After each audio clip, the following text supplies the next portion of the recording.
Welcome to Sarasu சமையல். இன்னைக்கு நம்ம ஒரு இடியாப்பம் ரெசிபி தான் பார்க்க போறோங்க. இந்த இடியாப்பம் வந்து கோதுமை மாவு வச்சு தான் செய்ய போறோம். நம்ம கோதுமை மாவு வச்சு செஞ்சா எப்படி இருந்தாலும் அந்த வளவளப்பு தன்மை இருந்துட்டே இருக்கு. அது இல்லாம எப்படி செய்யறது அப்படிங்கிறது தான் இந்த வீடியோல நான் உங்களுக்கு சொல்லி கொடுக்க போறேன். வாங்க இப்ப கிச்சனுக்குள்ள போலாங்க. உங்க வீட்டு சமையல் மணக்க ருசிக்க எங்களோட சரசூஸ் ஃபுட் ப்ராடக்ட்ஸ் பொடி வகைகள் வாங்கி யூஸ் பண்ணி பாருங்க. தேவைப்படுறவங்க இங்கே கொடுத்துருக்க வாட்ஸ்அப் நம்பரில் எங்களை காண்டாக்ட் பண்ணி வாங்கிக்கலாங்க.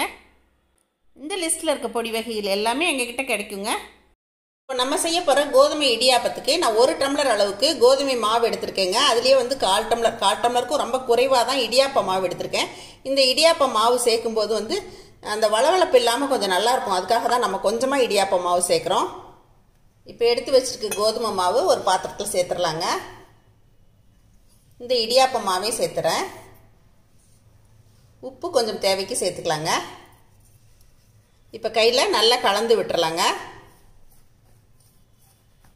இந்த மாதிரி நல்லா கலந்து விட்டுக்கணும். நல்லா சூடு பண்ண வெந்நீர் இதில் ஊற்றிக்கலாங்க.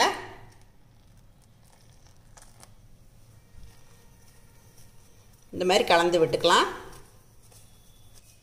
தண்ணி தேவைக்கு சேர்த்துக்கலாங்க.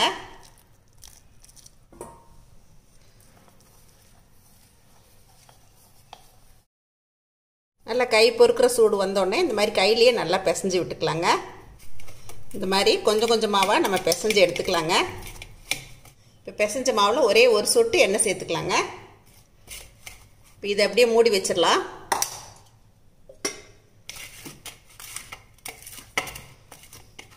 இப்போ நான் ஒரு உருண்டை மாவை இந்த மாதிரி நல்லா பிசைஞ்சிட்டேங்க.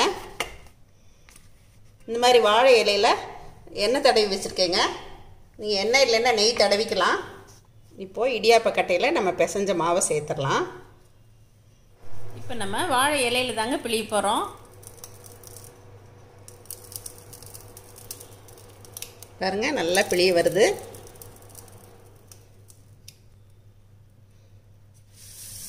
பிசைஞ்ச மாவை மூடி வச்சுக்கோங்க பக்கத்துலேயே. கொஞ்சம் இறுகிடுச்சு அப்படின்னா மறுபடியும் கொஞ்சமாக வெந்நீர் விட்டுக்கோங்க. கொஞ்சம் இலக்கமாக இருந்தால் தான் நல்லா பிழிய வருது. ஒரு சொட்டாக வெந்நீர் விட்டு பார்த்து பார்த்து பிசைஞ்சுக்கோங்க.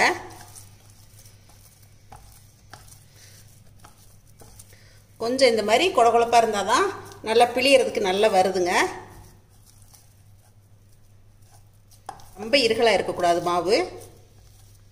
மாவு வந்து அந்த சூடு ஆறுறதுக்குள்ளேயே நம்ம வந்து பிழிஞ்சிடணுங்க. சூடு ஆறிடுச்சு அப்படின்னா பிழியறது கொஞ்சம் கஷ்டம்.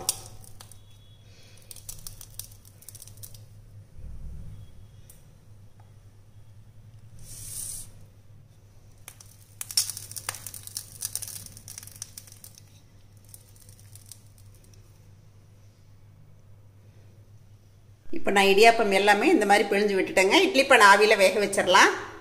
இட்லி பானை ஆவியில் தண்ணி நல்லா இந்த மாதிரி கொதி நிலையில் இருந்துச்சு அப்படின்னா ஒரு 3 நிமிஷத்தில் வெந்துருங்க. இப்போ இட்லி தட்டு மேலே வச்சுக்கலாம். இப்போது நம்ம ஒவ்வொரு இலையாக மேலே வச்சிடலாங்க.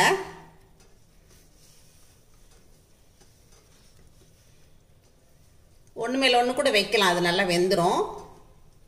நம்ம இட்லி தட்டுலையுமே துணி போட்டு பிழிஞ்சிக்கலாங்க. இப்போ இட்லி பானை மூடி போட்டுடலாம், வேகட்டும். இப்போ ஒரு 4 நிமிஷம் தாங்க நான் வேக விட்டுருக்கேன். அடுப்பு ஆஃப் பண்ணிவிட்டு ஓப்பன் பண்ணி பார்த்துடலாம். பாருங்கள் சூப்பராக வெந்திருக்கு. ரொம்ப நல்லா வந்திருக்குங்க. இடியாப்பம் வந்து கையில் தொடும்போதே நல்லா இருக்கு பாருங்களேன். இப்போ இது வெளியில் எடுத்துடலாங்க. இப்போ நம்ம எண்ணெய் தடவி இருக்கிறதால ஈஸியாக எடுக்க வருது பாருங்கள். வாழை இலையில் ஒட்டவே ஒட்டாது. இந்த மாதிரி ஈஸியாக எடுக்க வருது பாருங்கள். பிசையும் போதும் வந்து நல்லா பிசுபிசுப்பு ஒட்டவே இல்லை. நல்லா உதிர் உதிராக வந்திருக்கு பாருங்கள். இந்த மாதிரி தேங்காய் துருவல், நாட்டு சர்க்கரை, நெய் போட்டு இந்த மாதிரி நம்ம பிசைஞ்சு சாப்பிட்லாங்க.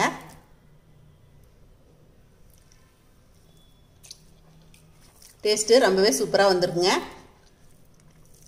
நீங்கள் பிசையும் போது வந்து நமக்கு கொழகொழப்பாயிருமோ அப்படின்னு நீங்கள் நினைக்கலாம். அந்த மாதிரிலாம் ஆகலை பாருங்கள். நல்லா உதிர் உதிராக தான் வருது. இன்றைக்கி எங்கள் வீட்டில் மார்னிங் பிரேக்ஃபாஸ்ட் இது தாங்க. நம்ம இடியாப்ப மாவு சேர்த்தா தான் அந்த வளவளப்பு தன்மை இல்லாமல் இந்த மாதிரி உதிர் உதிராக நமக்கு கிடைக்குதுங்க. அதுக்காக தான் நம்ம வந்து 1 பங்கு கோதுமை மாவுக்கு 1/4 பங்கு மட்டுமே இடியாப்ப மாவு சேர்த்துருக்கோங்க. எங்களோட சரசூஸ் ஃபுட் ப்ராடக்ட்ஸ் இடியாப்ப மாவு தான் இதில் சேர்த்துருக்கேன். பாருங்கள், இந்த மாதிரி இடியாப்ப மாவு சேர்த்தா தான் நம்ம பிசைஞ்சாலுமே குழையாமல் நல்லா வருது. பாருங்கள், ரொம்ப நல்லா வந்திருக்கு. இதுக்கு வந்து சாதாரணமாக நம்ம வந்து நாட்டு சக்கரை போட்டு தேங்காய் துருவல் போட்டு நெய் போட்டு சாப்பிட்டா நல்லாயிருக்கும். உங்களுக்கு ஒயிட் சுகர் பிடிக்கும் அப்படின்னா நீங்கள் ஒயிட் சுகரும் போட்டுக்கலாம். கொஞ்சம் நெய் விட்டு சாப்பிட்டா டேஸ்ட் சூப்பராக இருக்குங்க. இந்த கோதுமை மாவு இடியாப்பம் உங்களுக்கும் பிடிச்சிருக்குன்னு நினைக்கிறேங்க. கண்டிப்பாக நீங்களும் ட்ரை பண்ணி பாருங்கள். எப்பயும் போல் உங்களோட ஃபீட்பேக் சொல்லுங்கள், ஷேர் பண்ணுங்கள், பிடிச்சிருந்தா லைக் பண்ணுங்கள்.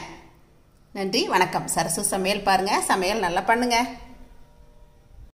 சரசஸ் ஃபுட் ப்ராடக்ட்ஸ் பொடி வகைகள் தேவைப்படுறவங்க இங்கே கொடுத்துருக்க வாட்ஸ்அப் நம்பரில் காலை 10 மணி முதல் இரவு 7 மணி வரைக்கும் எங்களை காண்டாக்ட் பண்ணி வாங்கிக்கலாங்க. இதோட இந்த சீசனில் எங்ககிட்ட பிரண்டை பொடியும் கிடைக்குங்க. தேவைப்படுறவங்க வாங்கிக்கோங்க. தேங்க்யூ.